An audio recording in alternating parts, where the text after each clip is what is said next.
if you invite me to co-host, then I think it will show up. My followers will see that, and this will get a bit more attention. Working on that now.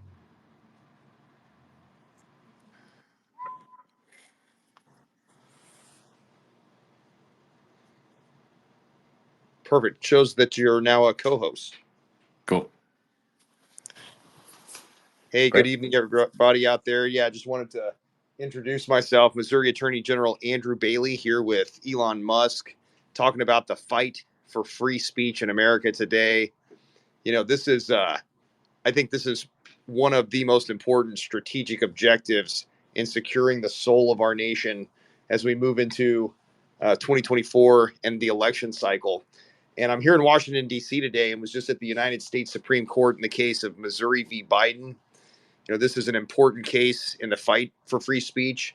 We've uncovered a relationship of coercion from federal officials with big tech social media platforms to target American speech for censorship. Specifically, at the Supreme Court today, the justices were really fixated on the relationship between the government officials and their counterparts in the big tech corporations. And the court really latched onto this idea of coercion. And at what level does interaction between the government officials and the corporations turn from normal dialogue into a more coercive relationship? And you know, there's some facts that I think are really relevant to this case. For instance, that early on in the Biden administration, President Biden from the White House lawn announced that Facebook was killing people by not altering its censorship algorithms.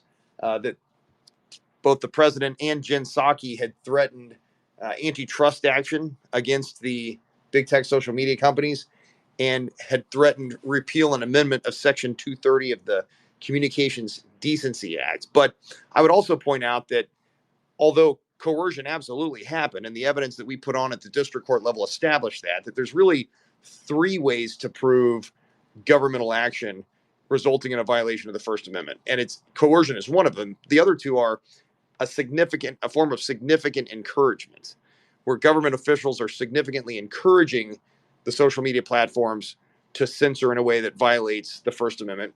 And the third is joint participation. And I think Justice Clarence Thomas, his questioning really highlighted this aspect of the case law, that when you've got corporations and governmental officials with the same objectives operating in tandem, that there's no distinction between the governmental action and the corporate action, and thus you can establish a violation of the First Amendment that way.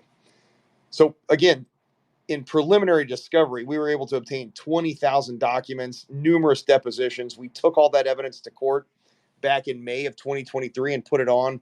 The court issued a more than 100-page order on the 4th of July, 80-something pages of factual findings, clearly delineating this relationship of coercion, this significant encouragement by federal officials, the joint participation between federal officials and big tech to censor American voices, and the actual censorship that occurred. In fact, some of the emails that have come out from Facebook after we put on the evidence back in May show that Facebook certainly understood that they were amending their moderation policies in order to satisfy the demands of federal officials. So we feel the case is strong, and the district court agreed. The district court issued a preliminary injunction to stop government censorship on big tech. We defended that injunction twice at the Fifth Circuit Court of Appeals, and the Department of Justice appealed and took the case to the United States Supreme Court. So that's where we were today. And again, I think the arguments were really fascinating, but I want to turn it over to Elon and ask, you know, since you took over Twitter, since you took over X and have instituted these reforms and released the Twitter files, when we're talking about coercion, significant encouragement, joint participation by federal officials, what have you seen? Yeah, we've seen all of that at scale with the Twitter files. I mean, we try to basically come clean and publish just how much coercion had happened. and I think there's probably more that we just haven't uncovered yet. But um, there was, and this is coming from multiple parts of the government, from the State Department, the FBI, Homeland Security, from really many parts of the government. It wasn't just one arm of the government. Um, there was this FBI portal that auto deleted all communications after 2 weeks. So we actually don't know what what was said there. In fact, that does strike me as a FOIA violation, a Freedom of Information Act violation, because you shouldn't be able to auto delete things after 2 weeks. There's a little known agency in the State Department called the Global Engagement Center, which most people have never heard of, but they might have been the single worst offender, because they demanded the suspension of at one point over 250,000 accounts, which I think all Twitter largely complied with. But they did it. The suspension demands were so broad that they accidentally demanded a suspension of a journalist on CNN and an elected Canadian politician. It was just an incredibly broad swath. And then, of course, one has to be careful of uh, things that constraints on speech that may be dressed up as one thing, but in fact are political in nature. Um, and if one looks at the suspensions and the visibility suppression that happened at Twitter, it was overwhelmingly like 10-1 um, in favor of Democrats. Like basically, there'd be like 10 voices on the right suppressed for every one on the left. And even if there was someone suppressed on the left, it would usually be because of an argument of two people on the left. So it was a very big thumb on the political scale. Um, and so I think that that there's a reason that we have the First Amendment, and it's important to think about that. Um, why does it exist? And it exists because people came from countries where they could not speak freely, where if they did speak their mind, they would be imprisoned or killed. That's why they were so concerned about freedom of speech, is because they didn't have it in the countries they came from. And in many places in the world, maybe most places, you don't have freedom of speech. And there's certainly no country has the protection on speech that the United States does. Not even Canada. So that's it's something we should really take pride in and seek to preserve. Because I think that the bedrock of democracy is freedom of speech. Because if you can't say what you want to say, then I think that's essentially political coercion. If so anyway, there's a reason why there was a high urgency to amend the Constitution with the First Amendment. It was because if you don't have freedom of speech, you got nothing. So thank you for pursuing this case. Uh, I think this is, and I hope the Supreme Court takes action. And I think it's better to be overzealous in in protecting free speech than to allow it to be eroded. Yeah, no, I appreciate that, and I appreciate you everything you've done in this market to expose some of the wrongdoing, and it does appear that so much that you've uncovered is corroborative of the evidence we've obtained through the discovery process. And again, look, we're in the preliminary phases of this litigation. We did preliminary discovery to get a preliminary injunction, but this isn't over yet. And I couldn't agree with you more that, I think it was Thomas Jefferson, and I'm paraphrasing, but essentially he said, in reference to the right to free speech, that it is safe to tolerate error of opinion when reason is left free to combat it. I mean, the whole idea here is that the truth will emerge from the competition of ideas in free, transparent, public discourse. And when you get the government censoring viewpoints, especially in the name of trying to, quote unquote, protect the public from untruths, it taints that market. In this country, the remedy for disfavored speech has always been counter speech, not Yes. censorship. So it seems like a real betrayal of this legacy of freedom embodied in the First Amendment for the Biden administration to have undertaken this vast censorship enterprise. Yeah, I really can't emphasize enough. I think it is essential to a functioning democracy to have freedom of speech, um, and it is, and once it is lost, I don't think it ever comes back. So it's that's I mean that's why it's in the Constitution. Um, the whole point of the Constitution is to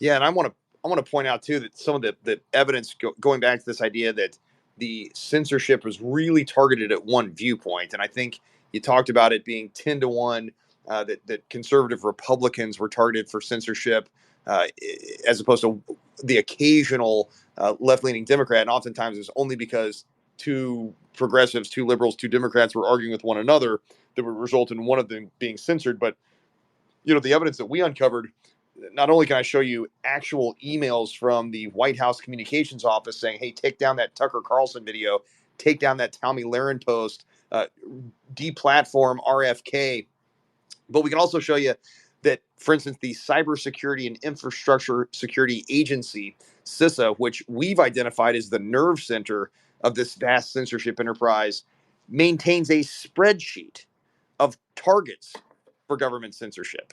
And I see a lot of parallels between the Global Engagement Center and CISA and this orchestrated campaign to eliminate one viewpoint from public discourse. This wasn't a one-off. This wasn't an isolated incident. And I think it's really disturbing that this Cybersecurity and Infrastructure Security Agency was intended to protect bridges and computer databases. And yet the director of CISA has said publicly like that she also is dedicated to protecting neurological infrastructure. I mean, it could not get more Orwellian. And what's even more frightening is that CISA is within the Department of Homeland Security. This is a federal agency created in the wake of 9/11 to protect Americans from foreign attack. And yet here it's been weaponized against American citizens to violate our right to free speech. But, yeah. yeah, I mean, I can't speak to CISA specifically, except that there were a lot of requests from Homeland Security, the Global Engagement Center, the State Department, and the FBI, and there was a lot. I think it's unequivocally coercion at scale, and from the White House. So really, it's over the top, and I really hope the Supreme Court takes an action that gives government pause and it does not give them encouragement in the diminishment of free speech. So it dawns on me too that the legacy media has largely failed to cover so many of these stories. And it was telling at the Supreme Court today because Justice Alito and Justice Kavanaugh both latched onto this idea that, if the government were demanding that the print media remove certain content or face legal repercussions, no one would tolerate that. And yet here, the legacy media is almost like an ostrich with its head stuck in the sand, ignoring what's going on big tech. Why is the legacy media? Why do they ignore this issue? Well, I think that's a good question. I mean, they're almost in unison, um, supporting and not questioning the government. And but this is a fairly new development. I mean, in times past, the media, the legacy media, when it wasn't the legacy media, would question the government very strongly, and wouldn't trust the government. And now we're being told to trust the government. Um, I mean, there was the whole sort of COVID debacle, where there was a lot of key data points on COVID that were suppressed, um, and and the public was just told to trust the government, and there was no questioning of the government by the legacy media. Um, so I don't know. I mean, the the sort of legacy or formerly mainstream media really seems to be largely a cheering squad for the far left and for the government, which is tragic. But I mean, their relevance is declining over time.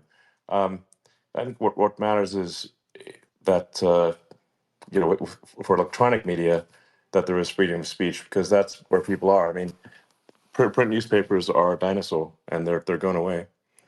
Um, and but I think that's therefore all the more important that on um, what's called social media, but which is just really just electronic media, uh, that there not be constraints from the government, and on what people can say.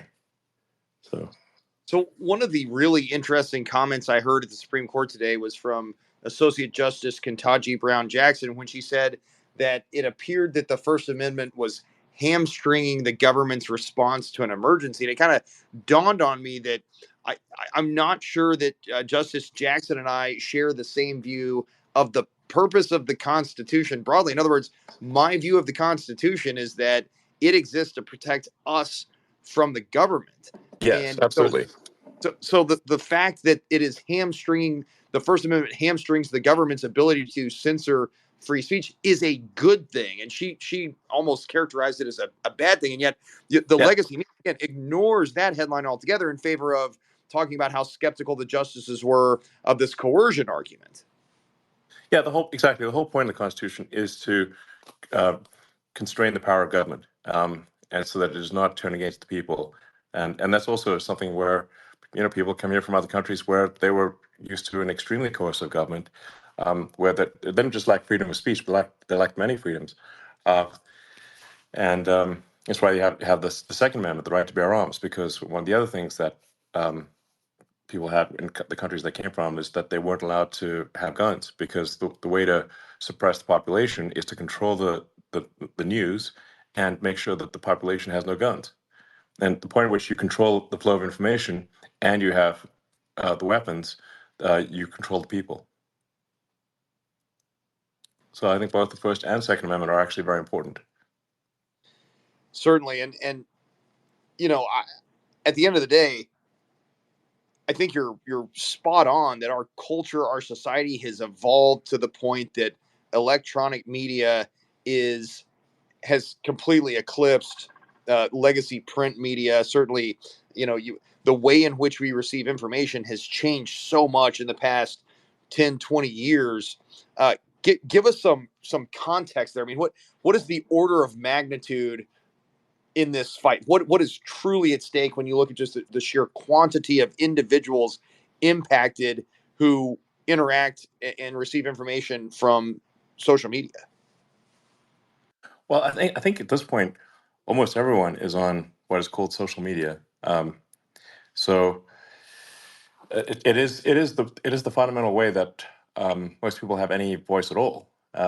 Because your alternative would be to talk to a reporter and get an article written, and there's only like how many articles do the New York Times or Journal or Washington Post actually produce per day? It's a tiny number.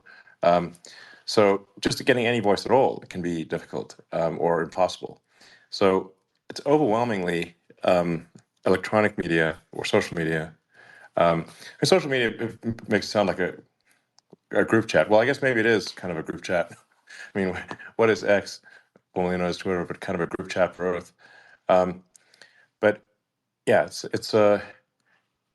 like, I mean, there's 500 million uh, posts per day, something like that, on the X platform. That's globally. Um, you can compare that to, I don't know, whether like 500 articles in major newspapers, less than that. So it's like a million times. It's like a million times less. So, and in fact, I have a son. One of my sons has some learning difficulties. It's kind of autistic, and probably got it from me. But uh, he he, uh, he literally had not noticed a newspaper until we were walking through an airport, and he saw, I think it was Wall Street Journal or something, and he looked at the paper and said, "How did they know it was today?" And I was like, no, no, son, they print that thing out every day. And he says, what? They print it out every day? Wh- what a chore. and and he says, and then he said, followed up with, oh, they probably just read the internet and print it out. I'm like, yes, that's what they do. Almost no reporters are actually on the scene.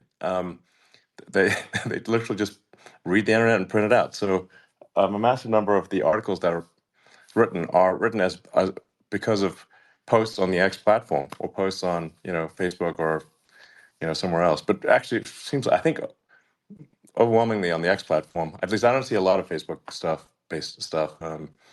So um, and Instagram is basically just an online modeling agency. So um, the contentious stuff is generally on the X platform.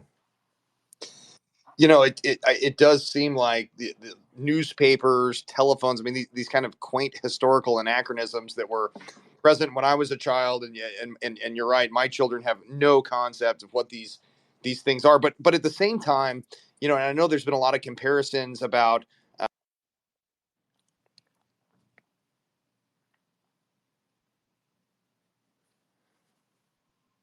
Hello.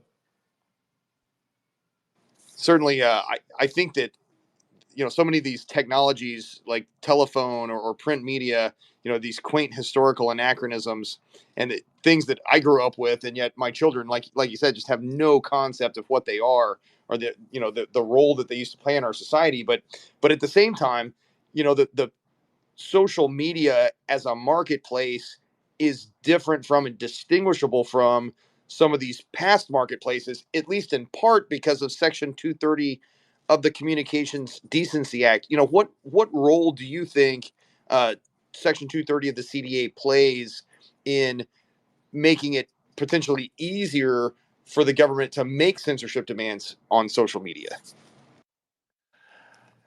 Actually, I'm not sure. I'm not sure I've got a good answer to that as a matter of law, but I do think that there does need to be protection of the social media companies from lawsuits for stuff that's on the platform. Otherwise, the social media companies will be sued into oblivion. Um, so we do have a very litigious society. So I think that it is important to have protection from being sued into oblivion, or this will simply be cease to exist, or be forced to engage in draconian censorship out of fear of legal repercussions. So I think we need to kind of let people say what they want to say, and I do think it's important to have transparency and like how the sort of recommendation algorithm works, and if accounts have been suppressed in any way. So we're actually just rolling out so that if someone knows that they've been uh, have a search ban or whatever, or they've been incorrectly identified as not safe for work, um, or if there's any kind of visibility suppression, it needs to be surfaced to the account holder so they know that it's there. They shouldn't have to try to use third parties to figure it out. Like we're just trying to be as open and transparent as possible. Um, and it's difficult to do that because there's so many layers of code in the system. But I think we're making steady progress, and with things like community notes, I think is a fundamentally good thing. I really encourage people to contribute to community notes because I think that's maybe the best source of truth that I've seen on the internet. Uh, because if somebody posts content on the X platform, in order for a community note to surface, we don't delete that content, but the community note could say that that post is false and here's why, or it could say that post is missing important context. Here's the added context. And in order for that community note to be shown, people who have historically disagreed must agree that the note is good in order for it to be shown. And that's just the sort of the key magic there with community notes. And it's also important to emphasize community notes. The software is completely open source. There's no there's nothing hidden, and the data is completely open source. So you can recreate independently exactly how a note was written and how it was surfaced. So the yeah. So that's I think really pretty helpful. Yeah, I mean, again, in keeping with your history and legacy of innovation, I mean, the what you've done with X is truly innovative. I mean, in the way in which you're both balancing the protection of consumers and customers while simultaneously promoting free, fair, and open debate. Are these best practices that you feel like other social media companies could adopt? Or I mean, are some Yeah, of these transplantable? yeah. I mean, actually, I think what the government should be trying to do is insist that social media companies uh, make their recommendation algorithm uh, transparent, open source, and that there be no hidden censorship. So, like any censorship actions, uh, like any suppression of an account or suspension of an account, should be visible to that account and be visible to the like public. Like you can actually find out that this has happened. Like there's currently a massive amount of hidden censorship that is done by Google, and by frankly also by Facebook and Instagram, and so and people have no idea about this. And by the way, the Google censorship might be the most pernicious because it's very easy for them to just nudge a link onto the second page. And there's that old joke of what's the best place to, hide a dead body? Well, it's the second page of Google search results because nobody ever looks there. So that's that's pretty important to say, hey, did Google nudge a search result to the second page? Because that'll drop how many people see it by a factor of 10 or more, maybe 100. So there's a whole bunch of that happening that's very subtle, and so you can't. It's much harder to detect than say an account suspension. Um, so I think that's what the government should be fighting for. It should be fighting for transparency. It should be fighting for individual rights, allowing people to say what they want to say within the bounds of the law, and as opposed to try to censor and suppress people's opinions. Yeah. What and I think that the you opening Twitter and releasing the Twitter files, and again, so much of it corroborates what we've learned through the discovery process and our lawsuit in Missouri v. Biden, that the Supreme Court is it's been submitted at this point to the Supreme Court after oral argument today. But this is just one front in the fight for free speech. Do you see other fronts opening out there? I mean, certainly we've seen corporate pressure campaigns to try to eliminate safe spaces for free, fair, and open debate. I mean, what else do you Yeah. see in this fight? No, there's a bit of a challenge with advertisers where um, pressure groups will, like various non sort of charities and NGOs, non-governmental entities, organizations will get together and then they will attack advertisers who advertise on, say, the X platform or some other platform, in order to starve the companies of revenue.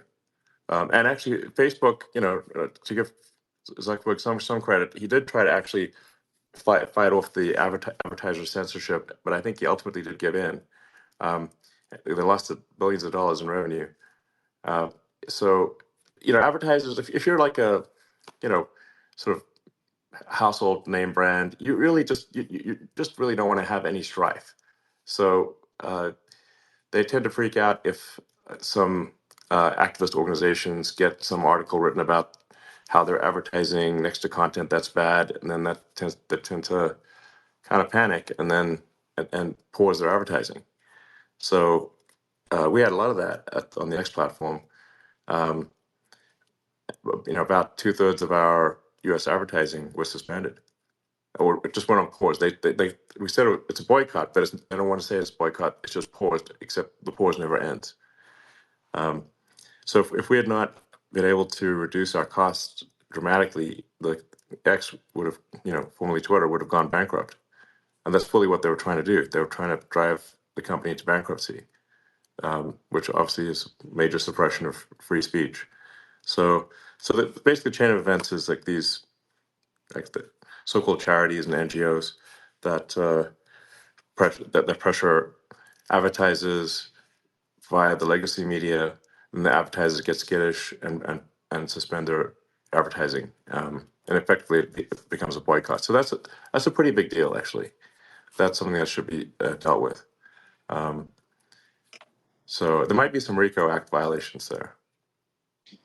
Yeah, certainly. And one of the other ways I've looked at it is from the standpoint of a potential antitrust issue where you've got this market manipulation and what level of coordination and whom does that benefit? So certainly, these are new experiences in a evolving marketplace. But I think I wanted to go back to one of the things you said that I think really struck a chord with me, and it's that it dawns on me that the First Amendment protects not only speakers but listeners. So, like, our Sure. right to free speech is not just our right to say something, but Right. the right of the people to hear something. And so, Exactly. like, when you get speech suppressed on X or on Facebook, you not only are the people making the posts, their rights are violated, but anyone who would have reviewed that information, it's almost, when you look at Google and the deplatforming, de-emphasizing, shadow banning, like you said, hiding things on the second page of the Google search.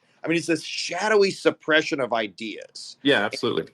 You could drive an entire viewpoint from public discourse, and the world may never know. Yes, exactly. It might be worth having some people say a few words. I see Mike Benz is there, um, and he's got a lot to say about this sort of stuff. Maybe we could have Mike say a few words. Um, let's see.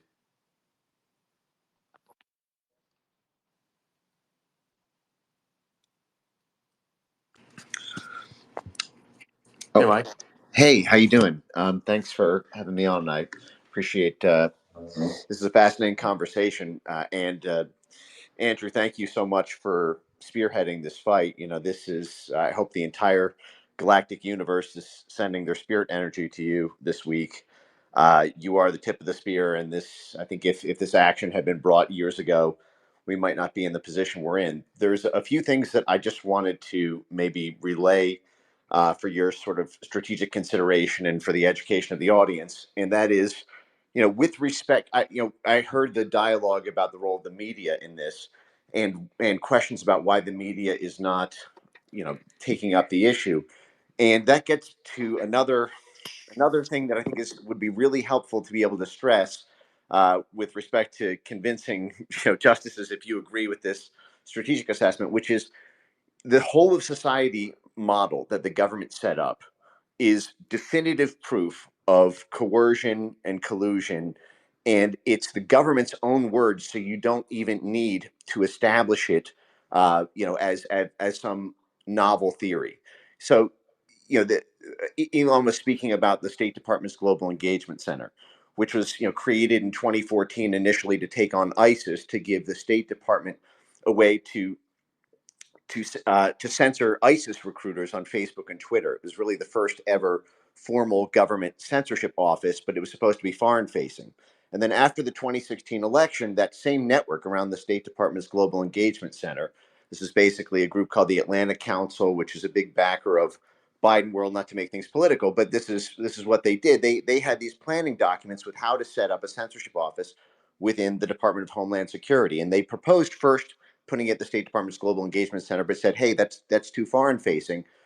Maybe we could park it at an intelligence agency like the CIA or the FBI. They ultimately decided on DHS, which would combine essentially this foreign facing media power that the CIA has with the domestic jurisdiction of the FBI, with DHS being the only other domestic intelligence equity besides the FBI that that that would be able to take on speech. And because the FBI is the intelligence arm of the Justice Department, they didn't think the FBI was the appropriate place to park this CISA operation, because it's not illegal to tweet about mail-in ballots or vaccine, negative efficacy or whatnot. And so they created this very deliberately. Now, DHS documents starting in late 2018 contemplated the construction, not just contemplated, they planned and they held entire meetings to create this whole of society model, which in their view fuses together the government, the private sector, civil society, and media in four quadrants to act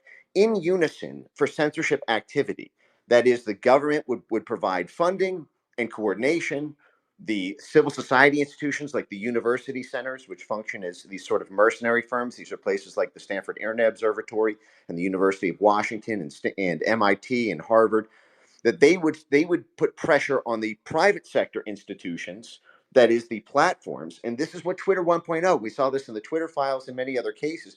They were complaining about all the pressure from civil society, from the universities, from the NGOs, from the nonprofits, from the community leaders and activist groups. But the fourth quadrant was the media. In 2016, when the censorship industry was getting constructed, the media was facing two sources of pressure. One is their revenues were being squeezed by online media. They were being outcompeted by citizen journalism. And because citizen journalists don't have to pay these vast staffs and the content was free and even more popular, they faced a commercial threat from these, from alternative news. At the same time, forces within the U.S. government through this whole society model were onboarding these media organizations to join the whole society censorship alliance.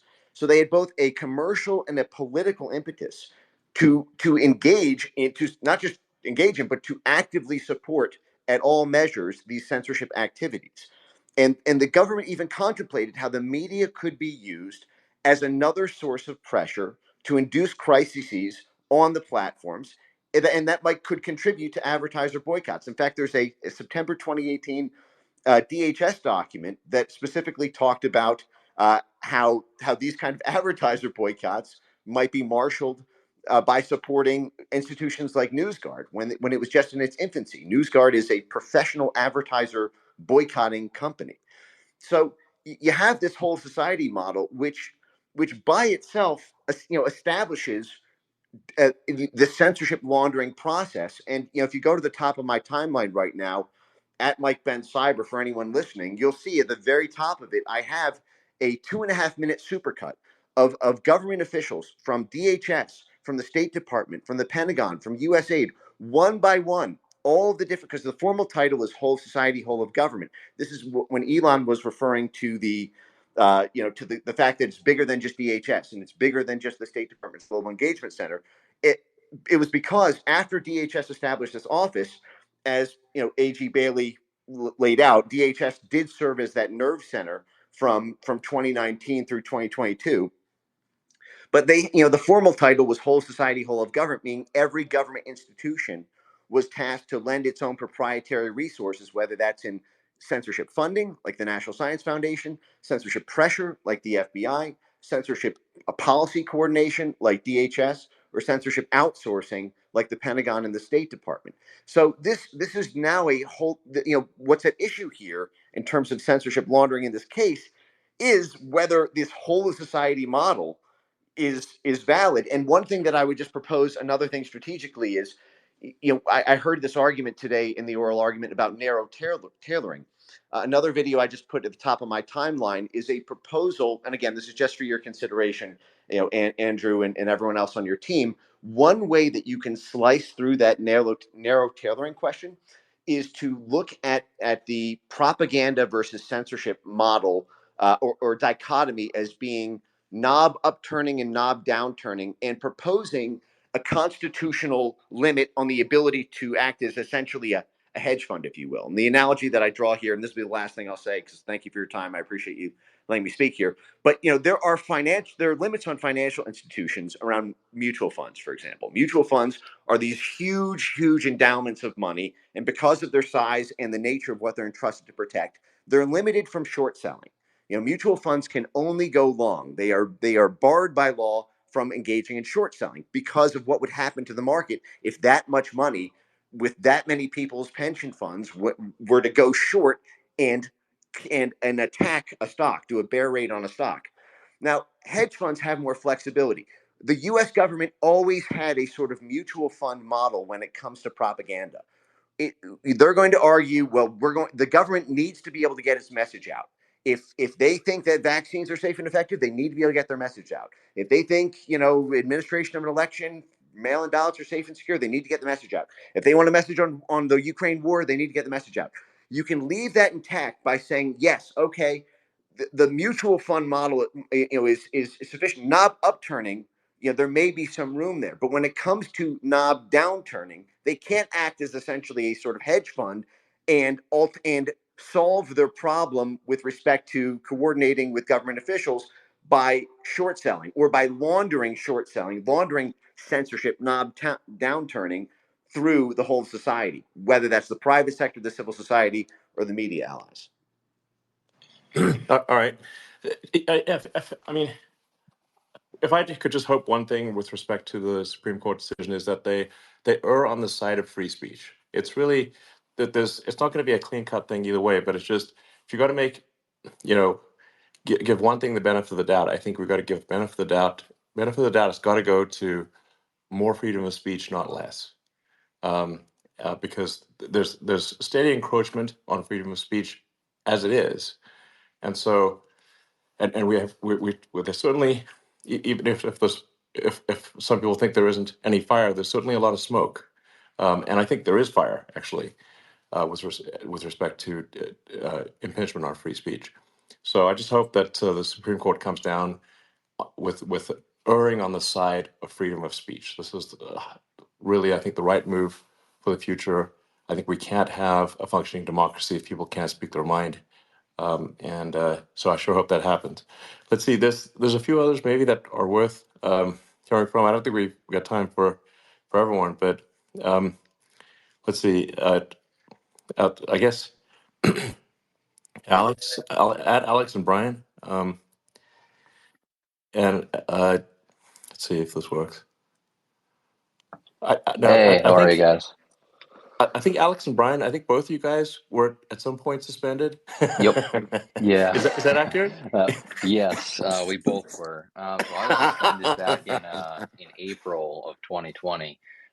Never got a real clear answer on that one, but it came suspiciously after I posted a Joe Biden meme where it was, one of those generated things where people would say like, I support Joe Biden, and it would be their profile picture. So I made it into a meme and say, Xi Jinping supports Joe Biden for president, and then 20 minutes later, I was suspended.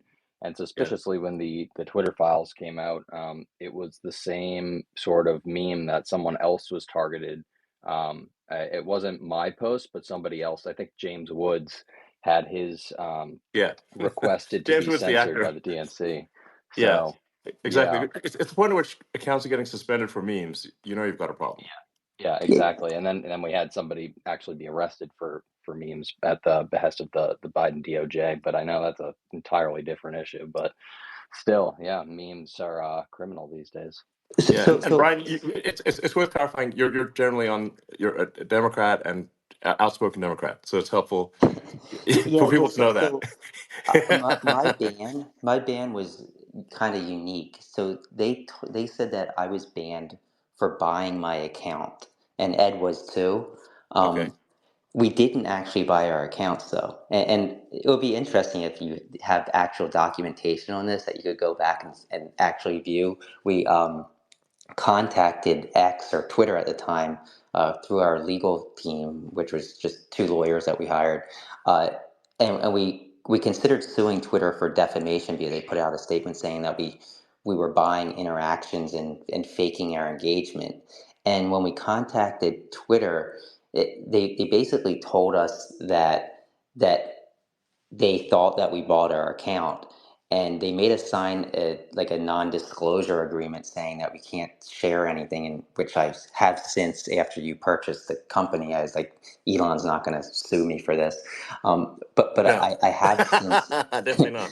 I hope you don't, at least. No, not at all. Of course. So we did find out that they thought we actually purchased our accounts. We showed them the emails from 2010 from when we actually registered the accounts. But the reason they thought we purchased the accounts was because we had the accounts in 2010 and we changed the names a couple times to like various things that were totally off topic from what we eventually used them for, and before we changed them to our name currently.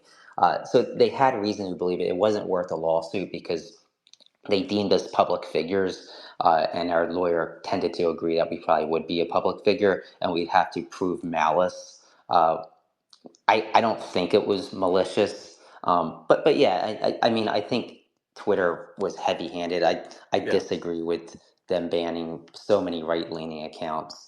Even though I disagree with those accounts, I'm happy that you took over and you straightened that out. Of course, I don't agree with everything everybody says, but I also don't think that a company should be the one deciding what's right to be posted and what's not. Yeah, absolutely. Exactly. It's. I mean, the uh, this, the situation with X is often characterized as sort of a right-wing takeover, but really I would characterize it as a moderate-wing takeover, um, in that there's like to the best of my knowledge, no prominent say Democrat account or left-leaning account has been suspended, or if there is, I'm happy to you know we're happy to fix that.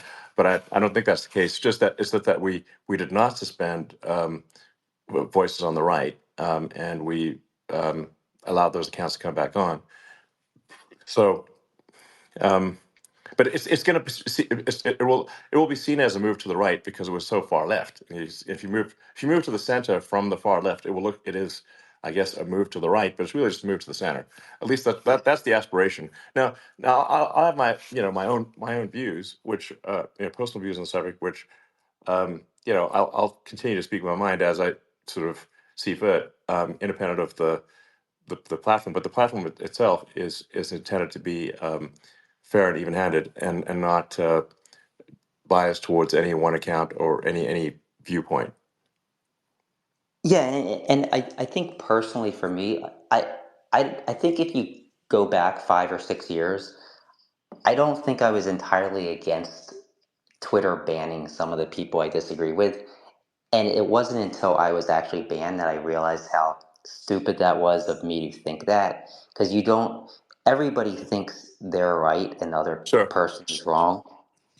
So No, I think exactly. that you need to put the shoe on the other, put the other person's shoes on your feet and try and walk in them for a little bit. Yeah, exactly. I mean, free speech is only relevant when it's someone you don't like saying something you don't like. Uh, if because if that's not if that's you know that there's free speech if someone you don't like can say something you don't like. But if that's not the case, then it's really, I think, only a matter of time before that censorship apparatus is turned on you. So that's that's why we want freedom of speech, but it necessarily will mean that, like, you might really hate what someone you hate is saying, but that's how you know you have free speech. So, well, let's see. Um, is there anything more that you'd like to say? Yeah. Yeah. Well, yeah. Well, first of all, I just want to thank everybody. I think this is a really illuminating conversation. Mike, Benz, especially, like, man, you issued a clarion call for reforms on this stuff a long time ago, and have really been attacked by the legacy media. And so, just want to express gratitude for again being a voice in the wilderness on this stuff. Obviously, Elon, everything you've done to support the free, fair, and open marketplace of ideas, the innovations you brought. Kind of as a closing thought, we're about to enter an election cycle to the extent we haven't already. We are talking about elections. We're talking about election integrity. We're talking about political candidates. And when you see the type of viewpoint discrimination that you've uncovered through the Twitter files, or that certainly we feel like we put on as evidence based on the discovery we obtained in this lawsuit, where this isn't equitable. Like, it's not like all viewpoints are treated equal. The Biden administration clearly targeted anyone who dissented with their policy positions. And so the suppression of free speech was really targeted at core political speech, at least in the evidence that we've uncovered. What does this mean? It's dripping with irony that the same people who profess to want to promote truth against disinformation and misinformation and want to, protect democracy, would undermine our democratic process and suppress truthful speech. And this has never been about truth. It's always been about power. But what do you see as we move into an election cycle? Kind of closing thoughts as far as what's at stake in this fight for free speech as it relates to elections? Yeah, well, I think it's essential to have free speech, in order, like, to know, well, who should you vote for. If what that person says is censored or suppressed, then you don't know whether you should vote for one candidate or another. Um, so and I think it's sometimes like there are people, and like I actually know a lot of people, and the FBI and Homeland Security and the State Department, and I don't think they were like bad people, actually, but the it's just you just can't have this government censorship apparatus exist at all. And I think if and for those that are like that do want it to exist, they as Brian alluded to mentioned earlier, it's like you gotta be prepared to have the shoe be on the other foot. Like, okay, so if there's suppression of people on the right, well, what happens? Let's say let's say if Trump were to win in November, well, then he would have those same tools to use against the left. So I think we want to just have those tools not exist. Um, because as long as they exist, I think those in power will not be able to resist the temptation to use them. Yeah, no, couldn't agree more. And again, I just want to say thank you to everybody for being present and being involved in the conversation. I think that again, the truth will emerge from the competition of ideas and free, transparent, and public discourse, and that's why this fight is so important. And especially as we move into the election cycle, I know I want to thank you, Elon, for everything you've done in this, in this space, and specifically with the Twitter files and in the fight for free speech in America. And certainly, we're going to continue to fight in Missouri v. Biden to root out the vast censorship enterprise and put an end to it once and for all. Hopefully, the Supreme Court does the right thing, energized by getting to be there today to make argument in this case. And can't thank everybody enough for your time. All right, thank you very much. I hope this was helpful to people. All right.